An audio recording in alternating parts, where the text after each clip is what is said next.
Hey, Soft Lifers. Welcome back to another episode of Soft Life Secrets, the podcast where we're redefining what ease, alignment, and emotional wellness really looks like, especially in love and relationships. Today's guest is someone who is doing powerful work at the intersection of healing, clarity, and connection.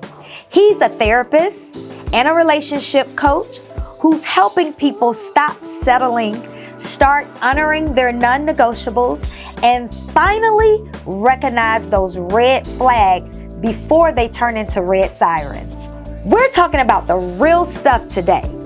Why we ignore red flags, how to get clear on what we truly need, and how to step into relationships that actually feel safe, soft, and secure. So if you've ever found yourself compromising too much, confusing chaos with chemistry, or struggling to set boundaries with love, this episode is your reminder. You can have standards without guilt, softness without weakness, and love without settling. Let's get into it.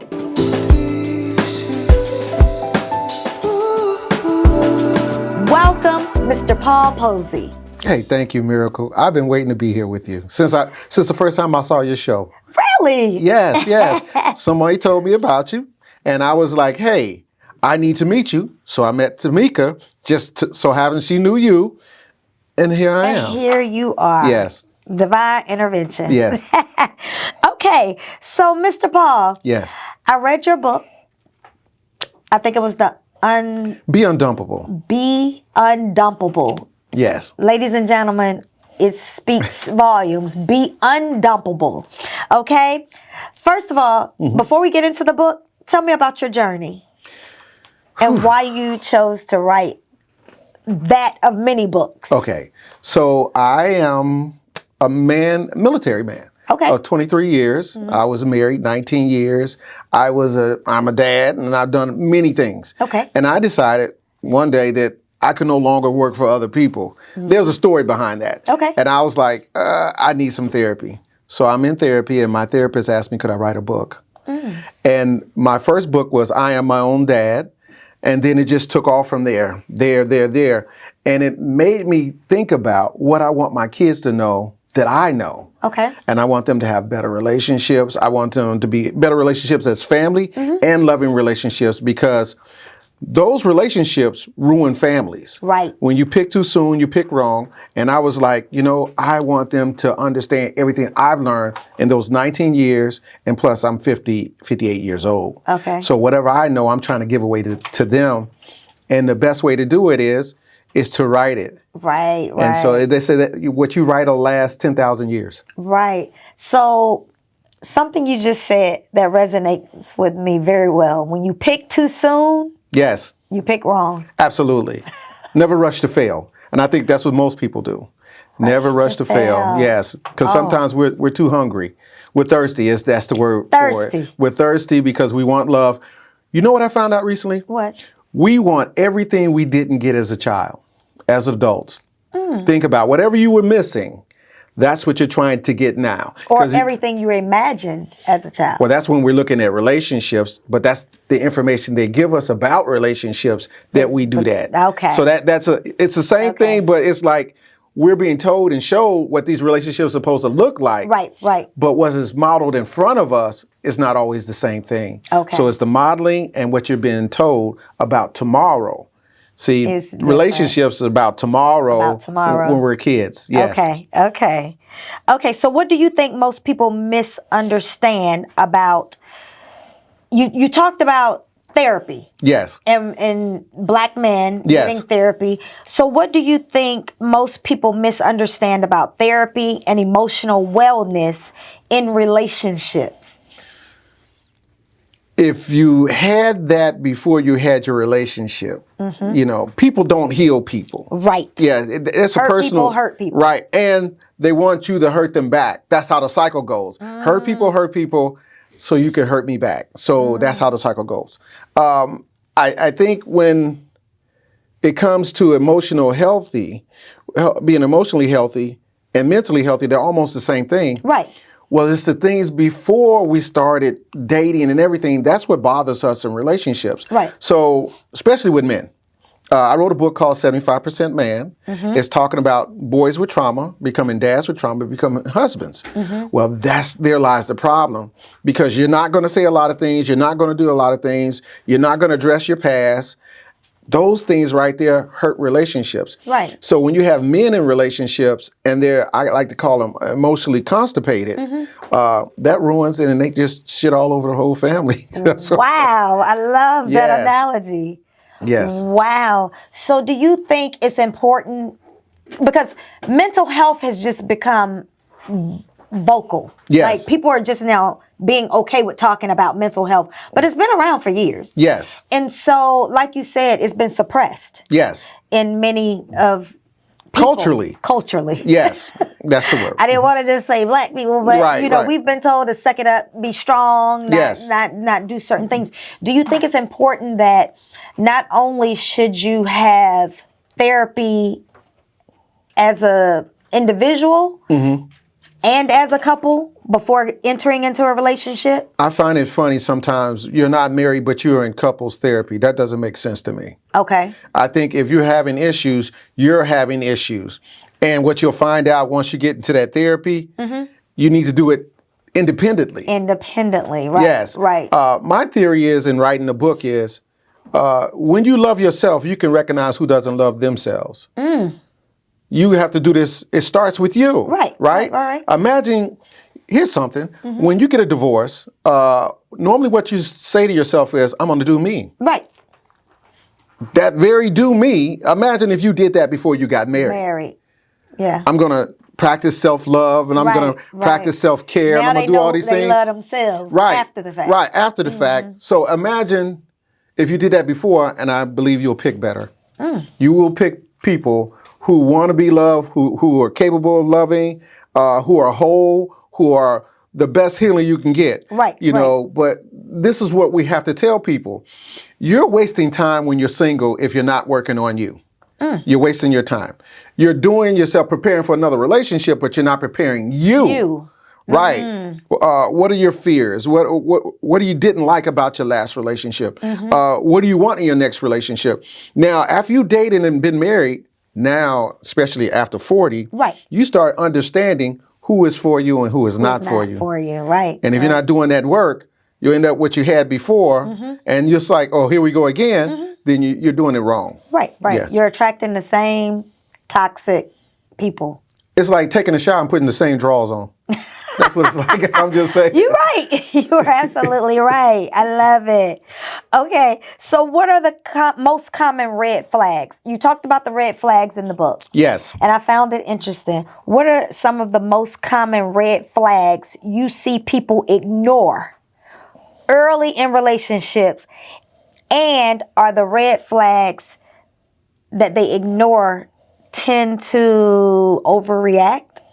Well, the red flags you pick or misinterpret. When you see red flags, right? There's, and in my book I write about there's yellow flags and red flags. Right. When you see red flags, you automatically have an understanding that this is a problem.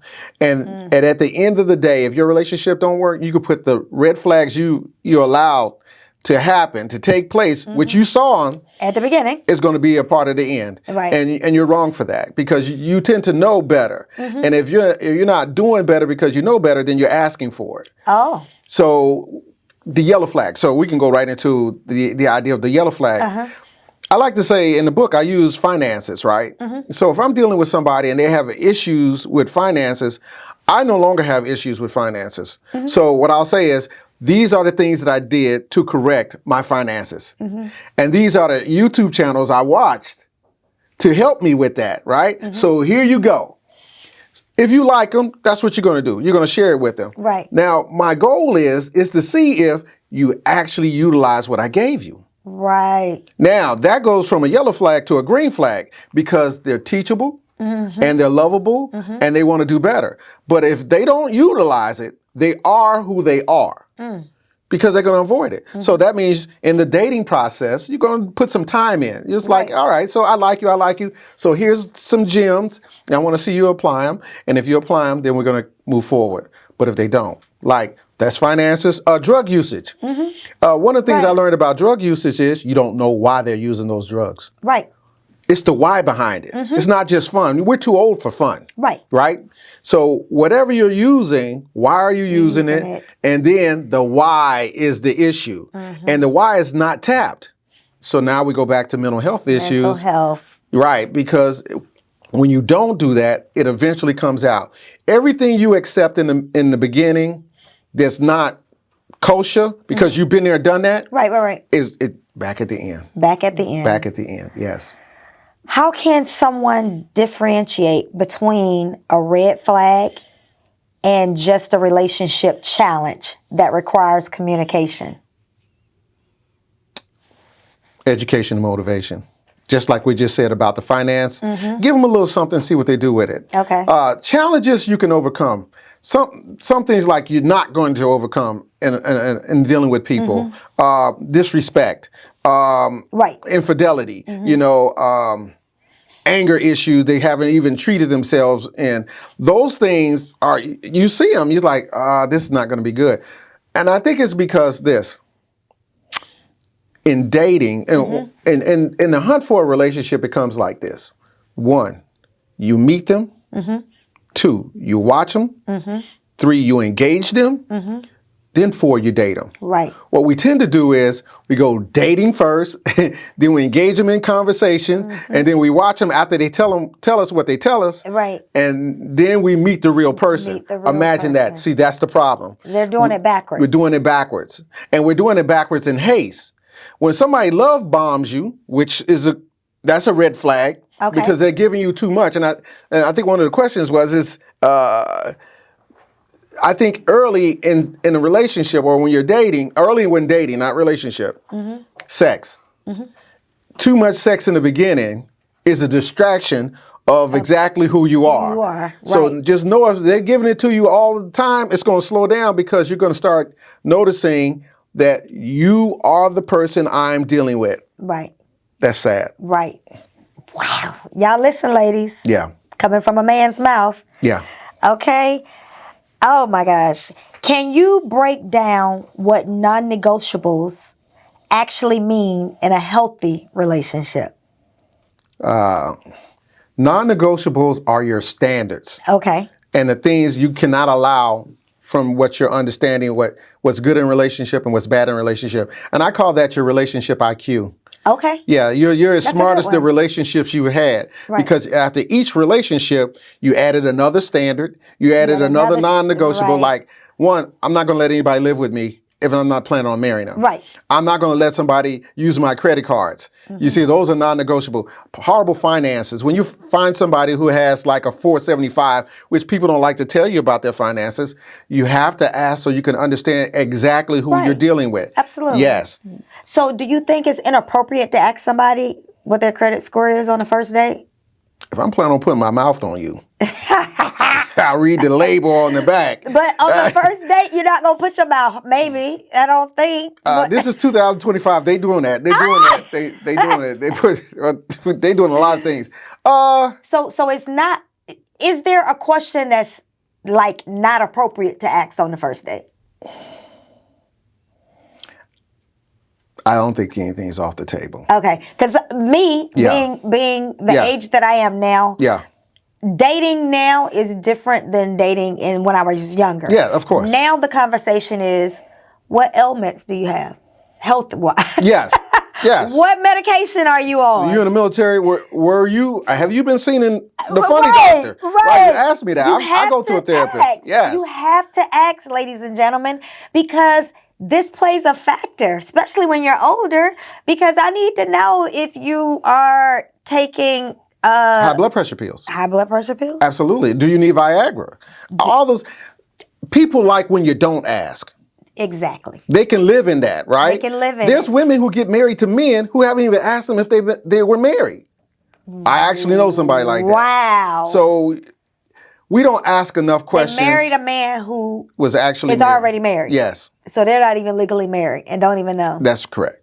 Until something happens. Until something happens. And then your name ain't on the... Absolutely. So we have to be in the business of understanding who's in front of us. The reason it's different between your 20s and now that I'm 50, 50-something, 58, is everything that took place since your 20s. Right. So you've had kids, you've had a husband, Yeah. you might have been arrested, whatever it is, you might have filed bankruptcy 3-4 times.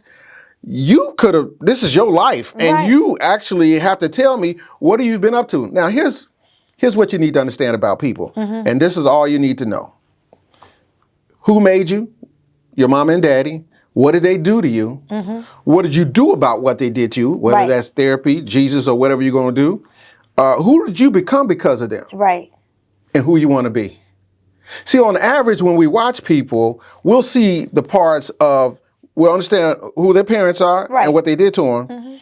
But what you did about it, that's what you need to know about people. That's what you need to So know. when you're listening to them, they could tell you their story, they could tell you their journey, but what did you do about it? At the end of the, yes, I was not a good husband. Right. I was not a good husband. But you can admit that now. I can admit that now. I admitted the day we got the divorce. But the idea was, what did I do about it?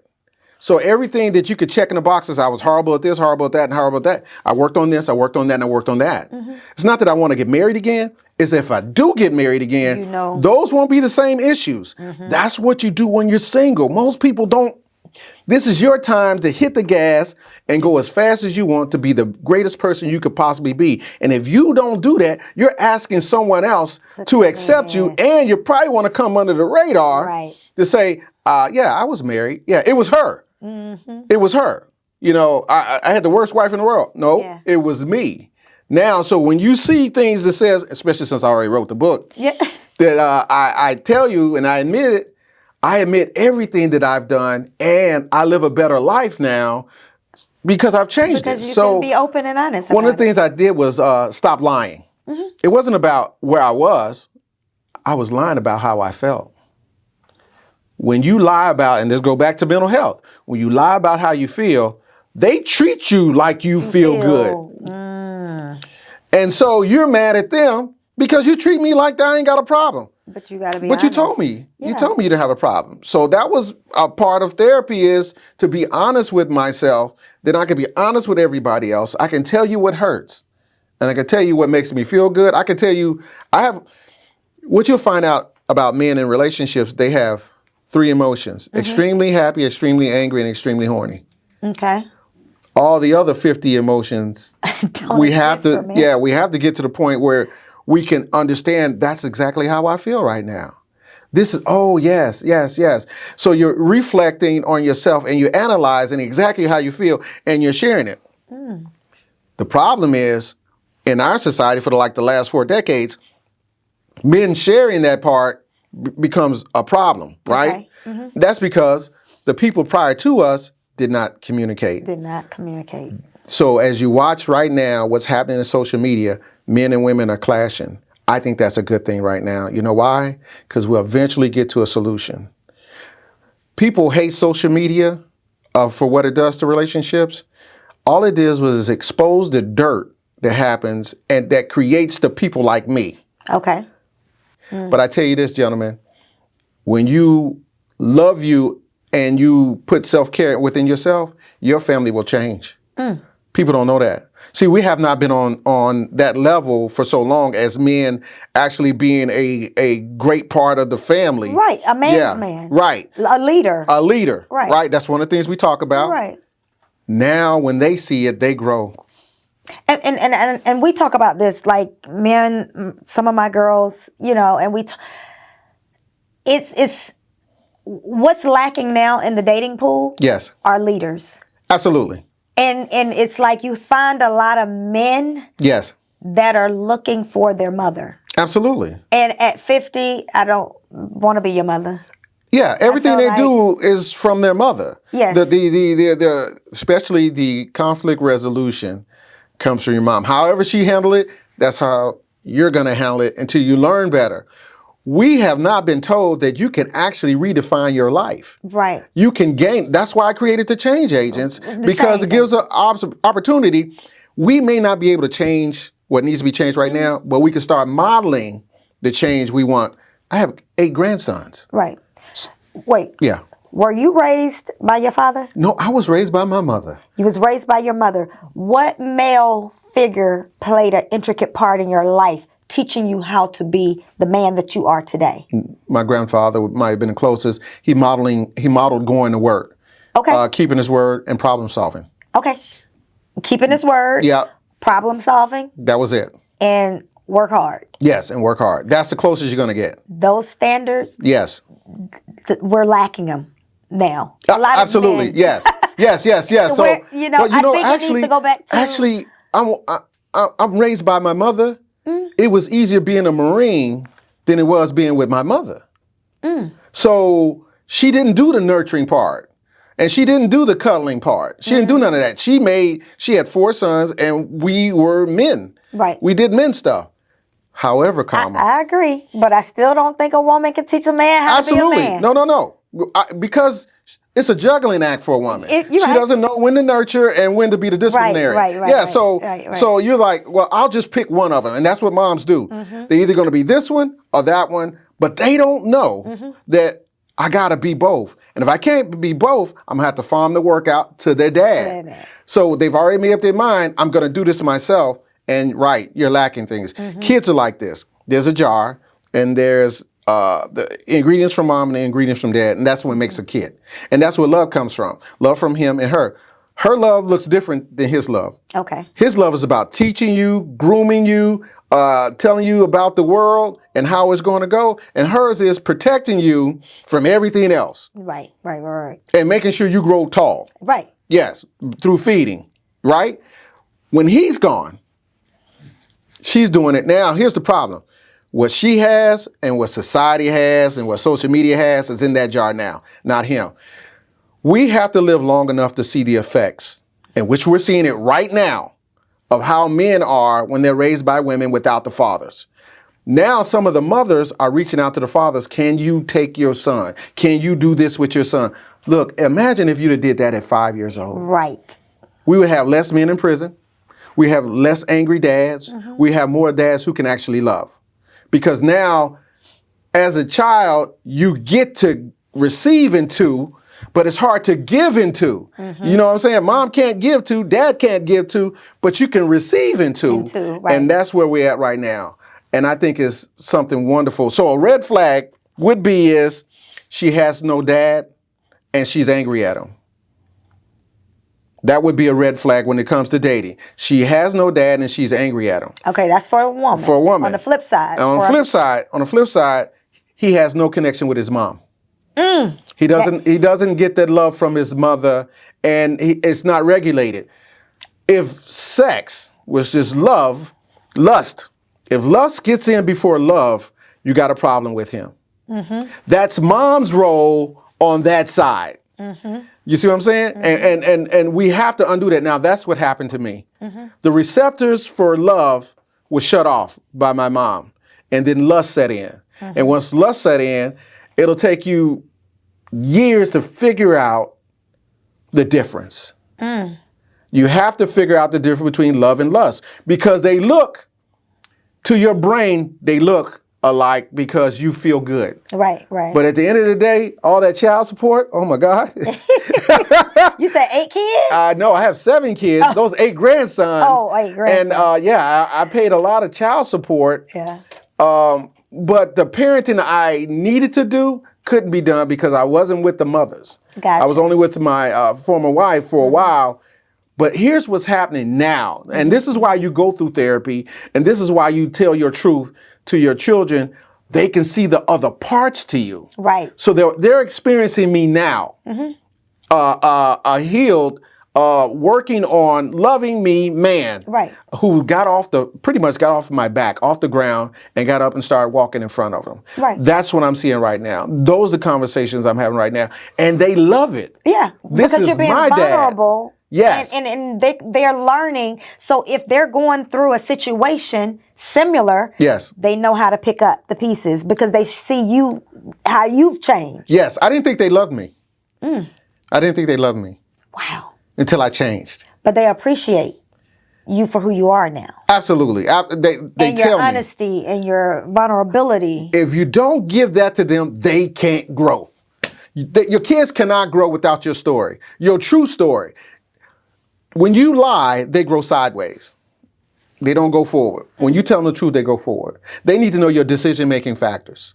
So that's why parents are so important when they do their role, because when she doesn't love her dad, she doesn't trust me. She might need me, she don't trust me. Why? Because abandonment is right around the corner. Why? Because she's already experienced that. And an overbearing, angry mother is the same thing to that relationship that he's trying to have, that he can't regulate his emotions with his woman. Gotcha. And then the first thing you do is what? You call his mama. And she says what she says about it. This is all raggedy. This is all broken. Right. I'm glad it's so raggedy right now. We have to fix it. That's why. Tell me this. Okay. What's a healthy way to communicate red flags, like on either part? If you see them early, what's a healthy way to communicate that with your partner? First, you have to establish what communication is. Because when you don't do that, they think they're actually communicating. They're really not. Right. I have people who will simulate a conversation with me. You crazy. No, that's not communication. Right. The topic is communication. How do you communicate? Right. That's the very first part. Because if I go about how the way you speak and what we're communicating, you texting me, that's not it. Right. We're going to sit down. We're going to talk about what that is first. Right. And then what I see. Right. But that's... And you should do it early. Early on in yes, dating. But that's what non-negotiables. And that's what I say is you watch them, you meet them, you watch them, and then you engage them. That's the engaging part, because why would you date and you see problems already? Exactly. So why not? Let's talk about that. Are you always like that? Had you thought about getting some help? Right. What does your self-care look like? Those things we don't want to ask, you know. But I think one of the greatest questions you can do in the beginning is to ask somebody, from the very first kiss you ever had to the very last kiss you ever had, what have you learned about relationships? And then... No, I thought he was asking me. I thought he was putting me on the spot. Yeah, but no. That's what you want to ask. You want to. You say you have to ask that, because they'll tell you their truth. Right. Yeah. If you haven't learned anything, I can't see you. I've learned a lot. But that's good, because just that question alone. Yes. Like, what have you learned? What have you learned? From the first kiss to the last kiss. Yep. So we're talking all the way back 15, 16 years old. 30 years, remember I said, whatever took place in your 20s all the way up to here, it's on the table. So what did you learn about it? I learned compromise. Compromise is not me getting my way, then I have to suffer later. That's what I used to think it was. I learned that I have to have a definition of love so I know when I'm being loved. You know. You got to know what love looks like. Absolutely. But you got to love yourself.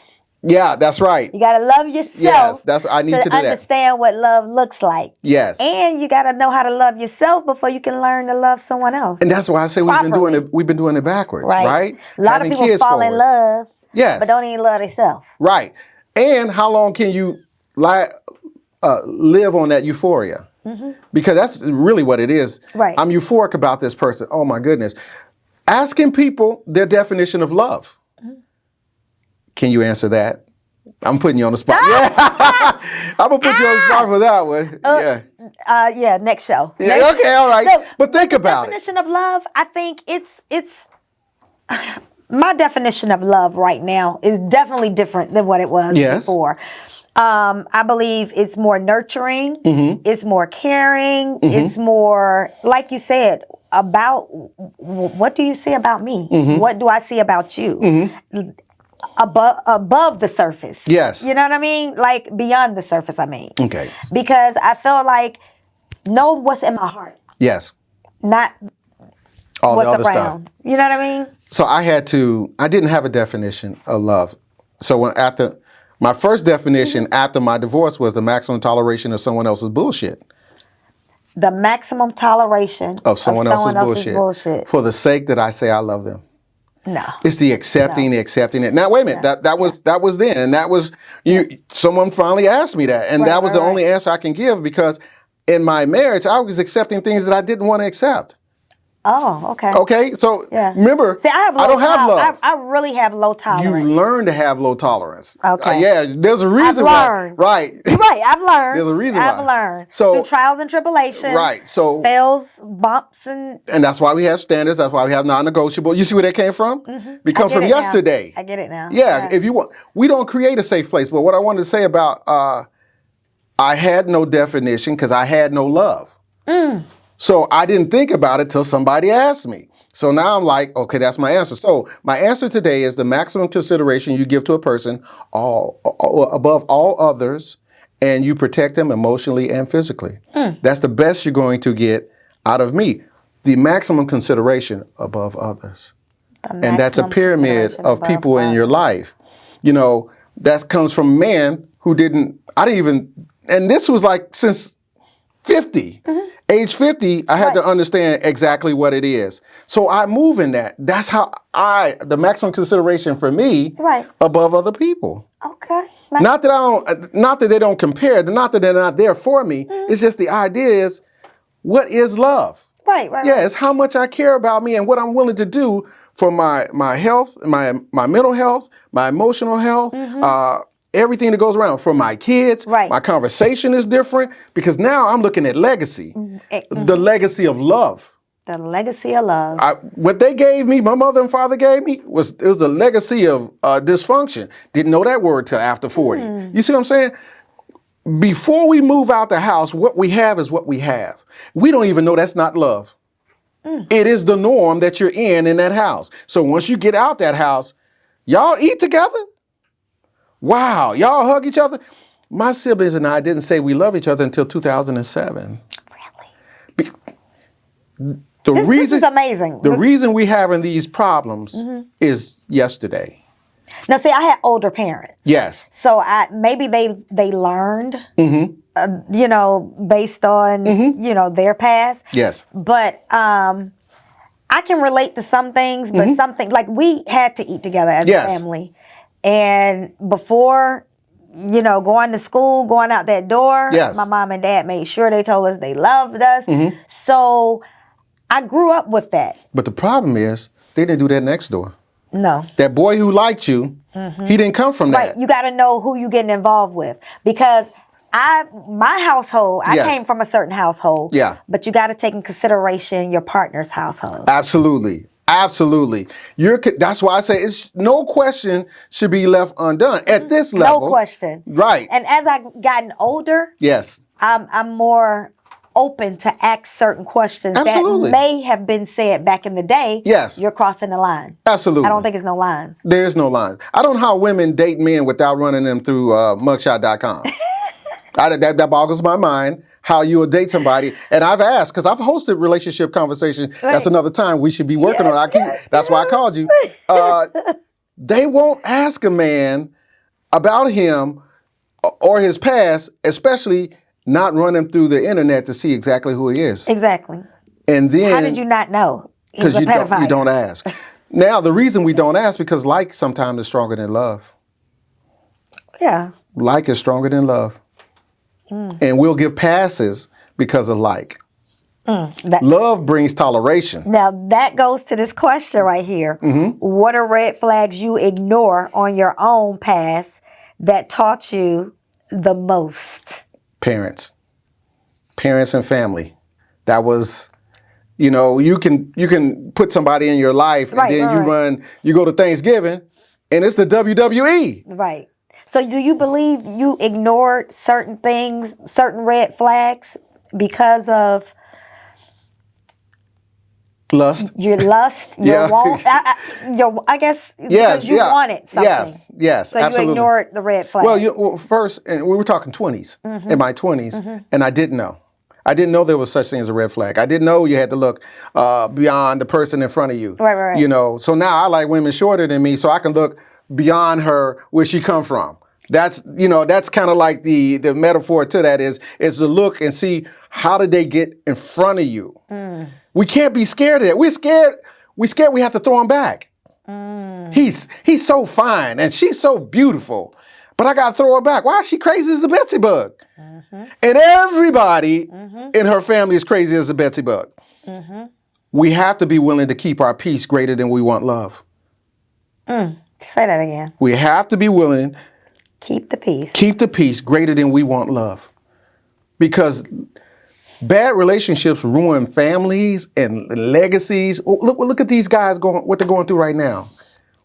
You're picking the wrong person. Now your kid has to wait till they're 25 to actually have a real conversation with you so you can hear their side of the story. Right. And so this is where we're at, because I'm the last group of people who didn't get the other side, not capable of getting the other side of the story, because they're starting to pass and die, and they're not talking to each other, They're not right? talking. So now we get to this point where we got the 25 and the 30-year-olds, they're watching these videos.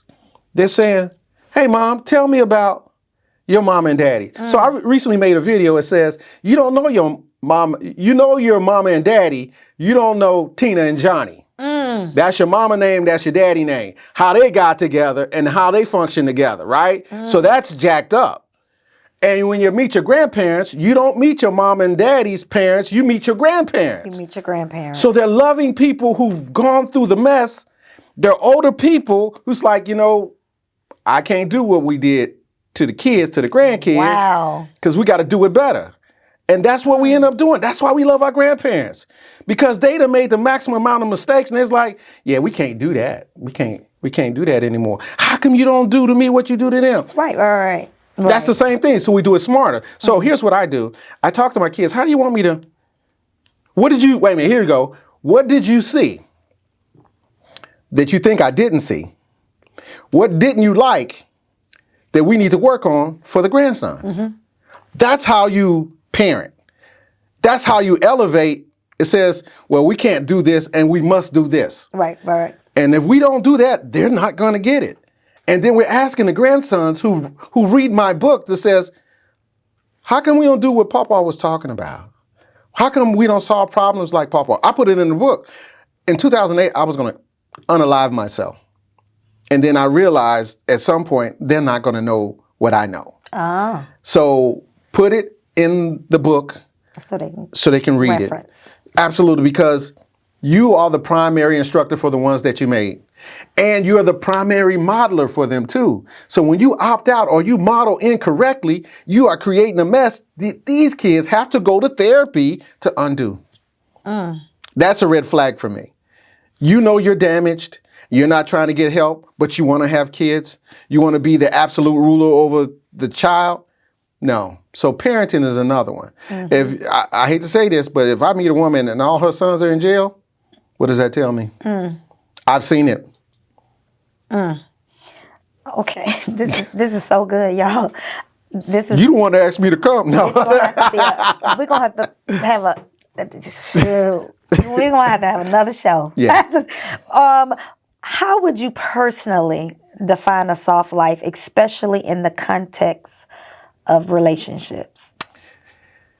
Take time out and just sit and have conversations. As a matter of fact, look on social media and look at something, the topic of the day. Let's talk about the topic of the day. What do you think about that? You know what I've started doing recently? Those little card games. I got it at the house. The relationships. As a matter of fact, that's from tonight's conversation. Yes. Yes. I don't know where it's from. I got it from Amazon. Yes. Yes. It's such a conversation starter, and it forces you to talk and communicate on the spot early. On the spot, yeah. So if anybody is dating early, get those cards. Get the cards, because I've learned a lot about myself and dealing with my partner. Like, it's a lot on the spot. Yes. And you can look them dead in their eyes. Absolutely. But it's the stuff that some of those questions you don't talk about until later on down the line. We don't do that. Or you don't even talk about it at all. At all. If I can, listen, if I can get you in a relationship without talking, you discovering, they do it all the time. And I have a friend, I told her to get the cards. Yes. She tried to introduce him to a friend of hers. He shied away from him, talking about, I don't want to play that game no more. Tell her to get my book. I'm just saying. Be Un-dumpable by Posey. Non-negotiables. Non-negotiables, okay? But, all right, last question for today. Okay. Because you will be back. Okay, I'll be back. Okay. What's your favorite soft life secret for a healthy, grounded relationship? Never be afraid to get therapy. Say it Never, again. never isolate without congregating. You know, your circle, if you don't get therapy, you're going to have a strong circle. A strong circle that's going to be honest with you. I'm just going to be honest with you. And like, I have a circle just so I can talk about my achievements. I can't talk about my achievements with people who haven't achieved anything. That's not going to make me feel good. So I believe that if you have a problem, work on it. Oh, you will feel great. Oh, I'm living my best life today because I'm not afraid to talk about anything and deal with anything because it's the rest of my life. Right. It's our fears. We move in fear, but fear is an invisible wall that you can walk through. Same thing with shame. And that's the reason why we don't say more to our kids, because we're ashamed of our actions. Of how they're going to look at you. Absolutely. Whew, I love it. I love it. I think, my opinion, I think therapy is very important. I'm glad you came and talked about it because a lot of men, Black men, shy away from therapy. And like you said, therapy only made you a better person. Absolutely. And currently, are you still going to therapy? Absolutely, yeah. Since 2016, yeah. Since 2016. So Yes. it is an ongoing thing. Yes. I do therapy for my sanity, Yes. my peace.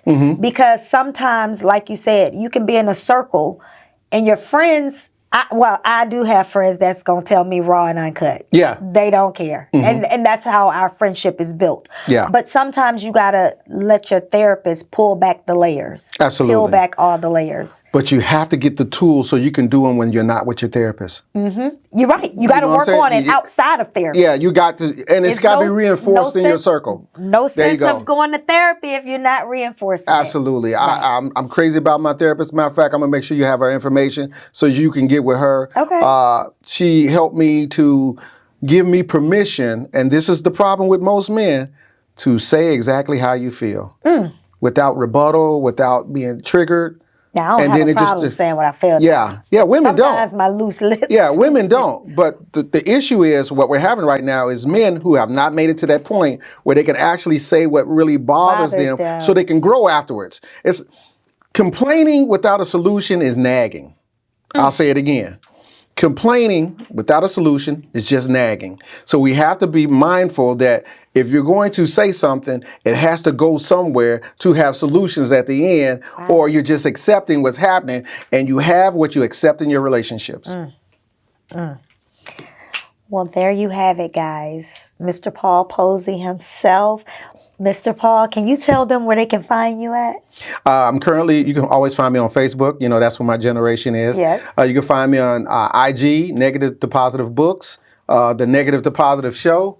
I just started my podcast, kind of like yours. Okay. And I'm all about, you can find me on LinkedIn. My men's group is called The Change Agents. You can find that on Facebook. I'm all about, and you can find me at anything that has to do with Clayton County Library System. Okay. Libraries are coming back. And they have me where I can have my men's group every other week, and I'm probably going to do that for the next 5 years there. Okay, quickly tell the men who are interested in the men's group exactly what you do. Okay, so for my men, I love you, and I don't want to make any more like me. So what I want to do is make sure that you can have a place to come and have your conversations. It's called the Change Agent Program. It's a 5-week, a 5-series workshop that we get to talk about everything. We talk about love, we talk about legacy, we talk about leadership, we talk about so many things, and you get to have a say. I don't bring any speakers in there. I'm a facilitator. That's what I do. I don't want anybody to come talk to you. I want you to talk to us about what's going on with you, and then we can help with solutions, and then we can create a circle around you that you're never alone making these emotional decisions when you have a logical mind. That's what I do. Excellent. Thank you, Paul, for coming to the show. Thank you. I can't wait to have you back again. Yes, yes. And that's it, y'all. Till next time. See you.